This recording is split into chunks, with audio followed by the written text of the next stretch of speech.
প্রিয় দর্শক, সবাইকে স্বাগত জানাচ্ছি চ্যানেল এস এর নিয়মিত আয়োজন অনুপ্রেরণার গল্প অনুষ্ঠানে। বরাবরের মতোই আপনাদের সাথে আছি আমি সঞ্জিতা তিশা। দর্শক, আমাদের এই অনুষ্ঠানটি সাজানো হয়েছে সমাজের বিভিন্ন ক্ষেত্রে সফল ব্যক্তিত্বকে নিয়ে এবং তাদের জীবনের সাফল্যের গল্পগুলো আমরা আপনাদের সামনে উপস্থাপন করি, যা আমাদের বিশেষ করে আমাদের তরুণ প্রজন্মকে অনুপ্রেরণা দেয়। তারই ধারাবাহিকতায় আমাদের আজকের পর্বে আমাদের মাঝে একজন বিশিষ্ট সাংস্কৃতিক ব্যক্তিত্ব উপস্থিত আছেন, জেরিন কাশফি রুমা। তিনি মঞ্চ ও টেলিভিশন অভিনেত্রী, পাশাপাশি তিনি একজন নৃত্যশিল্পী। চলুন আমন্ত্রণ জানাই আমাদের আজকের অতিথিকে। রুমা আপা, অনুপ্রেরণার গল্প অনুষ্ঠানে আপনাকে স্বাগত। কেমন আছেন আপনি? ভালো আছি, তুমি কেমন আছো? জি, আমিও ভালো আছি, ধন্যবাদ। আপনাকে আমাদের অনুষ্ঠানে পেয়ে খুবই ভালো লাগছে। আমরা জানি আপা, আপনি নানা গুণে গুণান্বিত একজন মানুষ। একদিকে আপনি মঞ্চ নাট্যকর্মী, টিভি অভিনেত্রী, পাশাপাশি আপনি নৃত্যও করছেন। আমার একটু জানার ইচ্ছা আসলে, জেরিন কাশফি রুমা নিজেকে আসলে কোন পরিচয়ে পরিচিত হতে বেশি স্বাচ্ছন্দ্য বোধ করেন? আসলে অভিনয় এবং নাচ দুটো একে মানে অতপ্রতভাবে জড়িত, মানে একটার সাথে একটা অবশ্যই জড়িত। দুটোই আমার কাছে দুটোই খুব পছন্দ, প্যারালাল, মানে প্যারালালই চলতে চাই আমি। না, অভিনয় দুইটাই পছন্দ, দুটোই খুব পছন্দ। আচ্ছা আচ্ছা। এবার একটু জানতে চাচ্ছি আপনার শৈশব নিয়ে। আপনার ছেলেবেলাটা কোথায় বেড়ে উঠেছে? ছেলেবেলাটা মহাখালীতে আমার বেড়ে উঠেছে আর কি। ওখানেই আমার জন্ম, ওখানেই বেড়ে ওঠা। ঢাকা জন্ম, বেড়ে ওঠা সবই ঢাকাতে? হ্যাঁ, ঢাকাতে, মহাখালী। জি আপা, এবার একটু আপনার কাছে জানতে চাচ্ছি, এই যে আপনার সাংস্কৃতিক জগতের পদচারণা বা আশা, এটা আসলে কিভাবে হলো, মানে এই প্রেক্ষাপটটা কি, সে বিষয়ে আমাদেরকে একটু শেয়ার করেন। ধন্যবাদ। আসলে আমি ছোটবেলা থেকে নাচ করি, নাচ করে নাচ শিখি। নাচ করতে করতে যখন একটা নাচের ভালো একটা অবস্থান হলো, তখন স্টেজ প্রোগ্রাম শুরু করলাম। টিভিতে যখন কিশোরলয় প্রোগ্রাম হতো খুব ছোটবেলায়, স্কুল থেকে যে প্রোগ্রামগুলো হতো কিশোরলয়, তারপরে নিবেদন একটা প্রোগ্রাম হতো, তখন নিবেদন নামে একটা প্রোগ্রাম হতো, ওই প্রোগ্রামগুলোতে আমি নাচ করতাম। মানে একবারে ছোট থেকেই পড়াশোনার পাশাপাশি আপনি নাচেও জড়িত ছিলেন? হ্যাঁ, ক্লাস 1 থেকে আমি নাচ শিখি আর কি। তো তারপরে ওইভাবে করে নাচ, আর মনের মধ্যে তো অভিনয়টাকে লালন করতাম, কিন্তু কখনো ভাবিনি মঞ্চ নাটক করব। যাই হোক, পরে একটা ওয়ার্কশপের মাধ্যমে, মানে ওয়ার্কশপের মধ্য দিয়ে আর কি, সময় সাংস্কৃতিক গোষ্ঠী তারা ওয়ার্কশপের মধ্য দিয়ে তারা নাট্যকর্মী নেবে, সেখানে আমি জয়েন করি। সেটাও আমার এক বোন, তার নাম রিমা। ও আমাকে জোর করেই নিয়ে যায় বলতে গেলে। ও যদি আমাকে নিয়ে না যেত, তাহলে আজকে আমি হয়তো বা ওই ওয়ার্কশপও করা হতো না, আজকে আমার এই অবস্থানটা হতো না। তো রিমাকে আমি অনেক ধন্যবাদ জানাচ্ছি এই চ্যানেল এস এর মাধ্যমে। রিমা যদি শুনে থাকে, তো রিমা তোমাকে অনেক ধন্যবাদ, তুমি আমাকে এই অভিনয় জগতে মানে পদার্পণ করিয়েছো। তো তারপরে আর কি ওই ওয়ার্কশপের পরে আমি নাটক 40 দিনের ওয়ার্কশপ শেষ হয়। সেই ওয়ার্কশপের পরে আমাদের একের পর এক মঞ্চ নাটক হয়। প্রথম যেটা হয় আসমান তারা শাড়ি, আয়না বিবি চরিত্রে আমি প্রথম অভিনয় করি। এরপর বাবা তারতুফ, সেটা হচ্ছে আলমারি চরিত্রে। তারপর বাজিমাত, ফুলবানু চরিত্রে। এরপরে আরো অনেক নাটক হয়েছে, সেগুলো তো আমাদের গ্রুপে মানে প্রযোজনা ছিল। এরপরে শেষ সংলাপ, তারপর ভাগের মানুষ নাটকে আমি লাইলি চরিত্রে অভিনয় করি। তার শেষ সংলাপ নাটকে আমি মহাতারে মা বা বেগম সাহেবা, যেটা অনেক বেশি আলোচিত হয়েছে আমার। আমি একটু বলতে চাচ্ছি যে মঞ্চে আপনাকে অনেকেই হচ্ছে বেগম সাহেবা বা মহাতারা মা নামেই হচ্ছে চেনে বা ডাকে। এটা আসলে আপনি কিভাবে এই জিনিসটা অনুভব করেন? এটা আমার খুবই ভালো লাগে। মহাতারা মা হচ্ছে এই নাটকটা, মানে শেষ সংলাপ নাটক, এই নাটকটা হচ্ছে মিশরীয় নাট্যকার তৌফিক আল হাকিম, আচ্ছা, তার নাটক, তার অনুবাদ করেছেন আমাদের শ্রদ্ধেয় সৈয়দ জামিল আহমেদ এবং সাইফুল ইসলাম, এবং ওনারা যৌথভাবে এটা অনুবাদ করেন এবং নির্দেশনা দিয়েছিলেন আখতারুজ্জামান। ওই নাটকেই একটা চরিত্র হচ্ছে আমার, মানে নাম মহাতারে মা বা বেগম সাহেবা। মানে ওখানে আরো অনেক ক্যারেক্টার থাকে না, তো সুলতান আমাকে মহাতারে মা নামে সম্বোধন করেন। ওখানে সুলতান ক্যারেক্টার, সেখানে উনি আমাকে মহাতারেমা নামে সম্বোধন করেন। অন্যান্য ক্যারেক্টার যারা আছেন, দাস ব্যবসায়ী, তারপর জল্লাদ, এরা আমাকে বেগম সাহেবা নামে নাটকের মধ্যে ডাকে। তার মধ্যে জৌলুস থাকে, তার মধ্যে প্রতিপত্তি থাকে, তার মধ্যে একটা অন্যরকম একটা, সে একটা রাজাকে নিজের করে রাখা, রাজাকে সে কিনে ফেলে নাটকের মধ্যে। রাজাকে কিনে ফেলার ক্ষমতাও সে রাখে। মানে তার মধ্যে সবই আছে, তার মধ্যে দয়া আছে, তার মধ্যে ত্যাগ আছে। যেমন একটা সময় সে রাজাকে কিন্তু মুক্ত করে দেয়, তার সারা জীবনের সঞ্চয় দিয়ে সে রাজাকে কিনে, কিন্তু সুলতানকে কিনে, কিন্তু সেটাকে মানে তার সারা জীবনের সম্পদ সে ওটা ত্যাগ করে রাজাকে মুক্ত করে দেয়। আচ্ছা, তো এটা আর কি। তো এই নাটকটা মানে হচ্ছে আপনার এরপর আরেকটা নাটক আছে জজাতি, সেটাও আমরা করেছি এবং এই নাটকগুলো আমাদের এখন চলমান, শেষ সংলাপ, ভাগের মানুষ এবং জজাতি। আমরা এগুলো নিয়ে আমরা দেশের বাইরেও গিয়েছি আর কি। তার মানে সাংস্কৃতিক জগতে আসার পেছনে আসলে ফ্যামিলির সাপোর্ট, সকলেরই সহযোগিতায় আজকে এই অবস্থানে আপনার আসতে পারা বা অনুপ্রেরণা নিয়ে আসা। অবশ্যই। তো এবার একটু জানতে চাচ্ছি যে আপনি তো মূলত মঞ্চ অভিনেত্রী, এর পাশাপাশি আপনি পথনাটকও করেছেন। এ পর্যন্ত আপনি কয়টি নাটকে অভিনয় করেছেন সে বিষয়ে আমাদেরকে একটু বলবেন। মঞ্চ নাটক এবং পথনাটক মিলিয়ে 20টির মতো, এবং শো করেছি 500-রও বেশি হবে দেশে বিদেশে মিলিয়ে, ঢাকার বাইরে, তারপরে ঢাকার মধ্যে এবং দেশের বাইরে সবকিছু মিলে 500-র অধিক হবে। ঈদে তো আপনার বেশ কয়েকটি নাটক অন এয়ার হয়েছে, সেক্ষেত্রে কোন নাটকটি দর্শক সাড়া পেয়েছে বেশি যদি একটু বলেন। ঈদে তো আমার 3টে নাটক গিয়েছে এবং সামনে আরো অনেকগুলো নাটক আছে। একটা নাটকের শুটিং শেষ হয়েছে, তো 3টে নাটক, একটা হচ্ছে স্মার্ট বউ, একটা হচ্ছে সূর্যগ্রহণ, আর একটা হচ্ছে ওই সুন্দরে আনন্দপুরে। 3টে নাটকই ভালো। তো স্মার্ট বউটা একটু হাসির নাটক, তো সবাই যেহেতু হাসির নাটক পছন্দ করে, স্মার্ট বউটা ওটাতে একটু সাড়া পেয়েছে সবাই। এই নাটকের আসলে বিশেষত্বটা কি? স্মার্ট বউ, জি, নাটকে আসলে স্মার্ট বউ যে থাকে, আমি স্মার্ট বউ চরিত্র অভিনয় করেছি। সেখানে আমার হাজবেন্ড আমাকে স্মার্ট বানানোর জন্য তার মানে সবসময় একটা থাকে যে সবসময় ভারী ভারী গহনা পরবা, দামি দামি শাড়ি পরবা, সবসময় সাজগোজ করে থাকবে, এটাই তার কাছে স্মার্টনেস। টাকার একটা অহংকার, অহমিকা, সবসময় ভাব দেখানো, শো অফ করা, এটাই আর কি তার কাছে মনে হতো যেটা স্মার্টনেস আর কি। আসলে স্মার্টনেসটা তো হচ্ছে শুধু শো অফ করা না, আমরা বলে থাকি যে বিউটি উইথ নলেজ, এটাকেই হচ্ছে স্মার্টনেস বলে। না, সেটাই নাটকের শেষে তখন আমার যে হাজবেন্ড, আমার শাহিদ ভাই, উনি পরে এটা বুঝতে পারেন এবং উনি বুঝেন যে আসলে টাকার অহমিকা বা শো অফ করাটাই স্মার্টনেস না, এটার সাথে যেটা তুমি বললে আর কি নলেজ, এবং সেই সাথে বিনয়ী হওয়া উচিত এবং মানে অহংকার করা উচিত না, এটাই হচ্ছে স্মার্টনেস। মূল বিশেষত্ব মানুষকে ছোট করে কথা বলাটা, হ্যাঁ, মানুষকে সম্মান দিতে হবে, এটাই হচ্ছে স্মার্টনেস আসলে। আচ্ছা আচ্ছা, জি আপা, এবার আপনার কাছে একটু জানতে চাচ্ছি যে আমরা জানি যে আপনি একজন অভিনেত্রী, কিন্তু তার পাশাপাশিও কিন্তু আপনার আরেকটি পরিচয় আছে, আপনি একজন নৃত্যশিল্পী এবং আপনি দেশে বিদেশে একক, দলীয় বিভিন্ন নৃত্য উপস্থাপন করেছেন। আপনার নৃত্যশিল্প নিয়ে আমাদের কিছু বলুন। নৃত্য, আমি তো ছোটবেলা থেকে নাচ করি, আগে বলেছি। তো এখানে আমার তো নৃত্যগুরু অনেকেই, সবার নাম তো বলতেই হবে। যেমন কথক নৃত্যে সাজু আহমেদ, ওনার কাছে আমি এখনো আছি, শিখছি, শেখার তো শেষ নেই। আর ছোটবেলা থেকেই আমি প্রথমে ঝংকারে নাচ শিখেছিলাম, বাদল ভাই, উনি আমার প্রথম শিক্ষক, নৃত্যগুরু। এরপর হুদা ভাই, তারপর মিন্টু ভাই, আশরাফুদ্দিন খান, তারপর শিল্পকলায় অনেক প্রোগ্রাম করেছি, শিবলি ভাই, নিপাপা, ওনারা অর্গানাইজার, ওনাদের ছত্রছায়া থেকে আর কি অনেক প্রোগ্রাম করেছে, শিল্পকলা যে প্রোগ্রামগুলো হয়। তো নাচ নিয়ে যেটা হচ্ছে দেশের বাইরে আমাদের অনেক মজার মজার অভিজ্ঞতা আছে, মানে মজার যেগুলো এখনো মনে পড়ে। তো যেটা হচ্ছে এত তো বলা যাবে না, একটা বলি। তো জার্মানিতে আমরা একটা নাচের প্রোগ্রাম করছিলাম, আমি এবং মিন্টু ভাই, সাদের লাউ বানাইলো মোরে বইরাকে। এই নাচটা যখন শেষ করে আমরা বের হয়ে গিয়েছি, তখন তো স্বাভাবিক নাচ শেষ হলে তো সবাই তালি দেয়, তালি দেওয়াটাই নর্মাল ব্যাপার। তো তালি দিচ্ছে, কিন্তু তালি শেষ হচ্ছে না। তখন আমরা তো বুঝতে পারছি না, তারা মানে আরেকটি দেখতে চাচ্ছে না, তখন বুঝি নাই মানে আমরা উইংসে চলে আসছি, নাচ শেষ করে উইংসের পাশে এসেছি এবং আমি চলে যাচ্ছিলাম গ্রিন রুমের দিকে, আমার কস্টিউম চেঞ্জ করতে হবে পরবর্তী নাচের জন্য। তো আমাদের যে আনন্দ কালচারাল টিম, এটা আনন্দ কালচারাল টিম এনজিও, তখন আমি ওখানে ইনভলভ ছিলাম নাচের টিমে আর কি। তো আমাদের আনন্দ কালচারাল টিমের যে প্রতিষ্ঠাতা ফাদার ক্লাউস, উনি জার্মানির। তো উনি দেখলাম যে স্টেজের মাঝখান দিয়ে হেঁটে আসলো, আমরা মানে বুঝতে পারলাম না কিছু, এসে বললো যে আমার নাম ধরে বললো, জুরমা তুমি যেও না, এই নাচটা আবার করতে হবে। তো আমি তো বুঝতে পারিনি, তখন আবার সবাই রেডি হলো, গানটা যখন লাইভ চলতেছিল, যারা গানের শিল্পী, তবলা যারা, তারা আবার চলে গেল, গানের জন্য রেডি হলো এবং আমরা আবার ওই নাচটা করলাম। তারপর আর কি ওনারা থামলো আর কি, আবারও ক্ল্যাপ করেছে, তখনকার ক্ল্যাপটা কিন্তু অল্প ছিল। তারা ওই নাচটা তাদের এত পছন্দ হয়েছে, মানে তারা আবার দেখতে চেয়েছিল আর কি, এটা আমার খুব ভালো লেগেছে। এটা মানে খুবই মজার ছিল বিষয়টা। আপা, আপনার সাথে গল্প করে খুবই ভালো লাগছে, আরো করব, কিন্তু সময় হলো একটি ছোট্ট বিজ্ঞাপন বিরতি। দর্শক, অনুপ্রেরণার গল্প অনুষ্ঠানে এবারে নিয়ে নিচ্ছি ছোট্ট একটি বিজ্ঞাপন বিরতি। কোথাও যাবেন না, আমাদের সঙ্গেই থাকুন।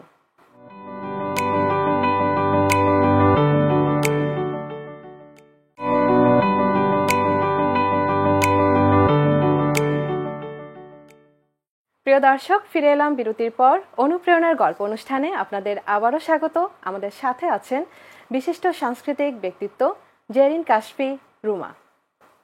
আপা, আপনার সাথে গল্প হচ্ছিল। এবার একটু জানতে চাচ্ছি, আপনি বিভিন্ন সময়ে অভিনয়ের জন্য অনেক অ্যাওয়ার্ড পেয়েছেন।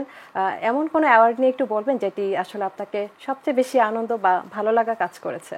অ্যাওয়ার্ড তো হচ্ছে একটা স্বীকৃতি। অ্যাওয়ার্ড পেতে সবারই ভালো লাগে, সবার কাছেই অ্যাওয়ার্ড পেতে ভালো লাগে, আমার কাছেও ভালো লাগে এবং ভালো লেগেছে। এই পর্যন্ত যত অ্যাওয়ার্ড আমি নিয়েছি প্রত্যেকটার অনুভূতি তো অবশ্যই চমৎকার। তবে সবচেয়ে বেশি ভালো লেগেছে খুব রিসেন্ট এই বছর 2025 সালের প্রথম দিকে ঢালিউড মানে ফিল্ম অ্যান্ড মিউজিক অ্যাওয়ার্ড, সেটা যখন আমি নিচ্ছিলাম আমেরিকাতে, তখন আমি অডিয়েন্সে বসেছিলাম। আমার সাথে আমার ছেলে ও ছিল। তো আমার ছেলে ও রাজকুমার, ওর নাম রাজকুমার, ও ছিল আর কি আমার সাথে। তো অডিয়েন্স থেকে যখন সবাইকে ডেকে ডেকে দিচ্ছিল এবং অনেকেই ছিল ওখানে, যেমন নায়ক অপূর্ব, নায়িকা দিঘি, অমিত হাসান, তারপর হচ্ছে আরো অনেকে, ইমন, বিন্দুকণা, এখন এই মুহূর্তে মানে সবার নাম মনে পড়ছে না, আর অনেকে ছিল, আর অনেকে গানের শিল্পী, তারপর অভিনেতা অভিনেত্রীরা বিশিষ্ট সবাই ছিলেন ওখানে। তো ওনাদেরকে অ্যাওয়ার্ড দিচ্ছিলেন ওই অর্গানাইজেশনের আলম ভাই, তারপর তাদের সাথে আরো অন্যান্য যারা সিনিয়র পার্সন তারা দিচ্ছিলেন আর কি অ্যাওয়ার্ড।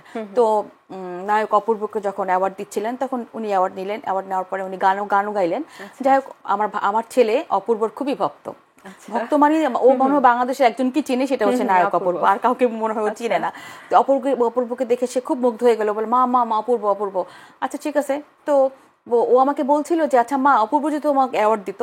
আমি বললাম যে ওনাকেই তো দিচ্ছে এই অর্গানাইজেশনের যারা তারা, তো অপূর্ব আমাকে কিভাবে অ্যাওয়ার্ড দিবে? আমি কি করে বলবো এটা?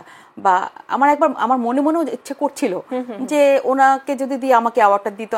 আমারও কিন্তু অপূর্ব ভাইকে পছন্দ। যাই হোক, নায়ক অপূর্ব, ওনাকে আমার পছন্দ। তো যাই হোক, তো আমার ছেলে বলছিল যে অপূর্ব উনি দিলে যদি তোমাকে অ্যাওয়ার্ডটা দিত। তো যাই হোক, তো এটা তো সম্ভব না। তো যথারীতি আমার নাম যখন আসলো, আমি যখন গেলাম তখন দেখলাম যে নায়ক অপূর্বকে ডাকছে।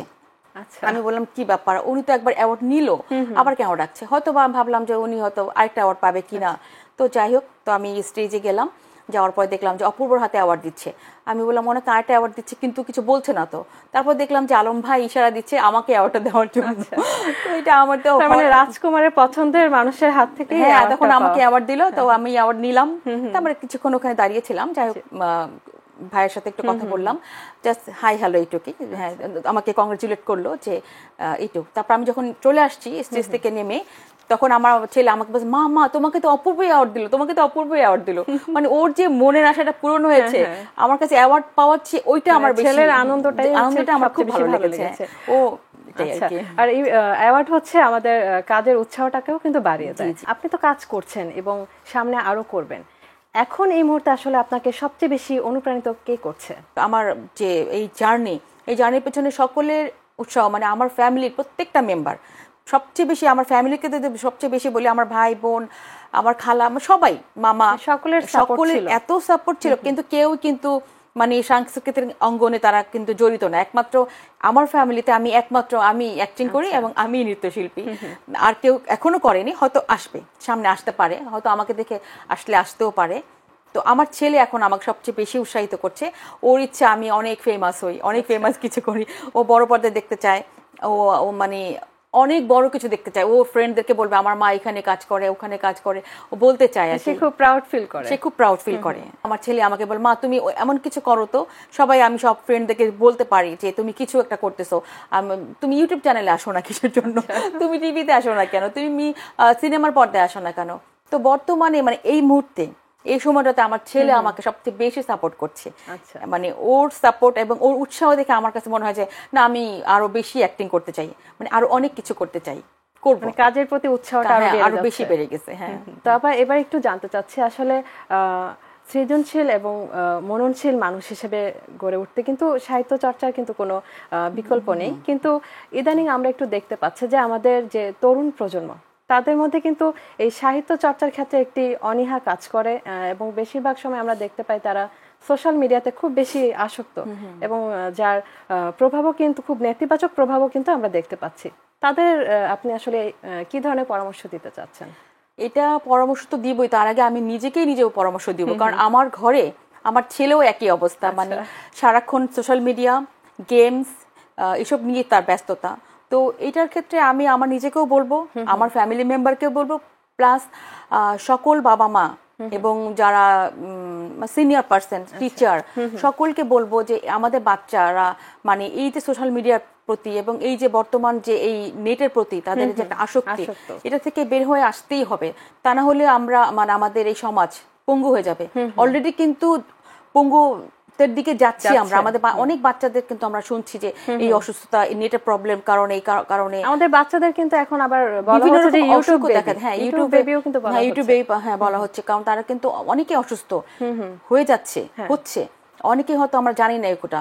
তো আমি যেটা বলবো, বাবা মাকে বলবো, বিশেষ করে বাবা মাকে বলবো, আমার নিজেকেও আমি বলছি, ওদেরকে বের করে আনতে হবে এবং সেটার জন্য যেটা করতে হবে, পড়ালেখার পাশাপাশি নাচ, গান, নাটক, হতে পারে গিটার, মানে সাংস্কৃতিক যেগুলো আছে এগুলোর প্রতি আসক্ত করতে হবে বেশি।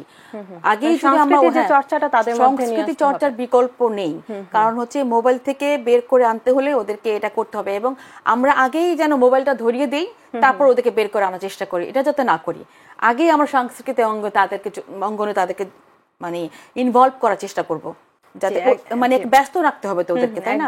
এবং আমিও আশা করছি যে আপনার এই কথাগুলো থেকে আমাদের তরুণরা সত্যি তারা উৎসাহ বা অনুপ্রাণিত হবে। এবার একটু জানতে চাচ্ছি, আসলে প্রতিটি সফলতার পেছনে কিন্তু অনেক কঠিন একটি সময় পার করতে হয়, অনেক বাধা আসে, তারপরে কিন্তু বাধাটাকে অতিক্রম করেই কিন্তু সফলতা। আপনার জীবনেও কি এরকম কোনো বাধা বা কঠিন একটি সময় পার করেছিলেন কিনা? যদি থাকে আমাদের দর্শকদের উদ্দেশ্যে একটু শেয়ার করেন। বাধা তো অবশ্যই আছে এবং ছিল, বাধা থাকবেই। এই প্রতিকূলতার মাঝেও মানে আমাদেরকে সামনের দিকে এগিয়ে যেতে হয়। আমার কথা যেটা বলি, ছোটবেলায় তেমন একটা বাধা ছিল না, যত দিন যাচ্ছিল তত মানে পড়াশোনা পাশাপাশি নাচ নাটক করতে গিয়ে বাধা তো এসেছেই। তখন দেখা গেছে যে আমি কোনো বাধাকে বাধা মনে করিনি, আমি আসলে কারো কথা শুনতাম না। মানে আমি যাবো সামনে, নিজের মন যা বলে, আমার মন যা বলেছে আমি তাই করেছি এবং এখনো আমি কারো কথা শুনি না। মানে আমার যেটা ইচ্ছা আমি করব। যেমন আমি অনেক দিন মঞ্চ করেছি, এখন আমার ইচ্ছে হচ্ছে আমি মিডিয়াতে কাজ করবো, আমি করবোই, এটা আমি করব, আমি কারো কথা শুনবো না। তবে হ্যাঁ, অনেক বাধা এসেছে, অনেক অনেক অনেক বাধা এসেছে। তখন দেখা গেছে আমাদের গ্রুপের ভাইয়ারা, তারা আমার মানে দেখেছে আমার পাশে দাঁড়িয়েছে, মানে এক এক সময় এক একজন এসে আমার পাশে দাঁড়িয়েছে, প্রত্যেকের কাছে আমি কৃতজ্ঞ। বাধা এসেছে, অনেক বাধা। তার মানে বাধাটা এসেছে, বাট বাধাটাকে অতিক্রম করেছেন উৎসাহ নিয়ে। হ্যাঁ, আমার বাধাগুলোকে আমি অতিক্রম করেছি উৎসাহ নিয়ে। হ্যাঁ আপা, আপনার কাছে এবার একটু জানতে চাচ্ছি, আপনি তো অ্যাক্টিং করছেন, অ্যাক্টিং নিয়ে আপনার ফিউচার প্ল্যানিং কি? অ্যাক্টিং নিয়ে আমার ফিউচার প্ল্যান হচ্ছে আমার অ্যাক্টিং করব। আমার ইচ্ছা, স্বপ্ন সবকিছু হচ্ছে অ্যাক্টিং এবং অ্যাক্টিং, মানে অ্যাক্টিংয়ে থাকবো, সেটা যেই মাধ্যমেই হোক, সেটা ছোট পর্দা হোক, মঞ্চ হোক, বড় পর্দা হোক, এমনকি ইন্টারন্যাশনালিও, যেখান থেকেই ভালো সুযোগ পাবো আমি সব জায়গায় ঝাঁপিয়ে পড়বো। মানে আমি অ্যাক্টিংটাকে অনেক মানে হ্যাঁ প্রায়োরিটি দেবো এবং অ্যাক্টিং এর জন্য যত দূর যেতে হয় আমি যাব। এবং প্রত্যেকটা মানুষ বলবো না, আমি আমারটা বলতেছি, আমি আমাকে অ্যাক্টিং এর জায়গায় বেস্ট লেভেলে দেখতে চাই, মানে বেস্ট। আপনার প্রতিও আমাদের পক্ষ থেকে সেক্ষেত্রে শুভকামনা রইল। যে আপা, এবার একটু জানতে চাচ্ছি যে আমরা সামনে আপনার আর কি কি কাজ পেতে যাচ্ছে? সামনে হচ্ছে আমি মিডিয়াতে তো কাজ করছি, সামনে আমার অনেকগুলো নাটক আছে। আর মঞ্চ যদি বলি, সেটা হচ্ছে মাই নেম ইজ গহরজান। মানে গহরজান চরিত্রে আমি একক অভিনয় এটা করছি, এটা রিহার্সাল করছি আমরা। আমার সাথে একটা শক্তিশালী টিম কাজ করছে, মিউজিক, সেট, কস্টিউম।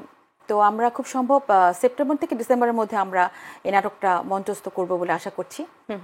যে আমরা অপেক্ষায় আছি আপনার নাটকটি উপভোগ করার জন্য। এবার একটু জানতে চাচ্ছি যে আমাদের অনুপ্রেরণা গল্প অনুষ্ঠানে এসে আপনার কেমন লাগছে? আমাদের চ্যানেল এসের দর্শকদের উদ্দেশ্যে আপনি কিছু বলুন। অনুপ্রেরণার গল্পে এসে আমি আরো বেশি অনুপ্রাণিত হয়েছি, হয়তো বা এই অনুপ্রেরণা নিয়েই সামনে হয়তো অনেক ভালো ভালো কাজ করব, এটা হচ্ছে একটা। আর চ্যানেল এসকে আমি কৃতজ্ঞতা জানাই, ধন্যবাদ জানাই আমাকে আমন্ত্রণ করার জন্য। সকল দর্শক, সকল বাবা মাকে বলছি, তারা তাদের সন্তানদেরকে নিয়ে এসে আমাদের যে মঞ্চ নাটক দেখার প্রতি উৎসাহিত করা, তারপর টিভি নাটকও হতে পারে, টিভি নাটকও দেখবে। এবং মঞ্চে আমরা অনেক স্টেজ যেটা পারফরমেন্স, নাচের অনেক পারফরমেন্স হয় আমাদের, বিভিন্ন নাচের পারফরমেন্স হয়, শামিমা নিপা, শিবলি ভাই, তারপর হচ্ছে আমাদের যে নৃত্যগুরু সাজু আহমেদ, ওনারা কিন্তু অনেক নাচের প্রোগ্রাম করে। যদি এই নাচের প্রোগ্রামগুলো দেখতো বাচ্চারা এবং নাটকগুলো দেখতো, তাহলে হয়তো বা তারা সোশ্যাল মিডিয়া থেকে একটু বেরিয়ে মানে এইদিকে একটু ইনভলভ হতে পারতো এবং তারা হয়তো উৎসাহিত হতো। এটাই সংস্কৃতি চর্চার প্রতি উৎসাহটা মানে আমার একটাই কথা যে সংস্কৃতি চর্চার প্রতি যত পারে বাবা মা যদি একটু উৎসাহিত করে। জি আপা, আপনাকে অসংখ্য ধন্যবাদ আপনার মূল্যবান সময়টুকু আমাদেরকে দেওয়ার জন্য। তোমাকেও অনেক ধন্যবাদ তিশা। প্রিয় দর্শক, আমরা অনুষ্ঠানের একেবারেই শেষ প্রান্তে চলে এসেছি। আজকের এই আলোচনার মধ্য দিয়ে আমরা বিশিষ্ট সাংস্কৃতিক ব্যক্তিত্ব জেরিন কাশফি নোমা তার জীবনের নানা দিক সম্পর্কে জানতে পেরেছি, তার সফলতার গল্পগুলো জানতে পেরেছি, যা আমাদের এবং তরুণদের জন্য সত্যিকারের অনুপ্রেরণাদায়ক। দর্শক, আজকের মতো অনুষ্ঠান এখানেই শেষ করছি। দেখা হবে আগামীর অনুপ্রেরণার গল্প অনুষ্ঠানে নতুন কোনো অতিথির সাথে। ততক্ষণ পর্যন্ত আপনারা সুস্থ থাকুন, ভালো থাকুন, চ্যানেল এস এর সঙ্গেই থাকুন।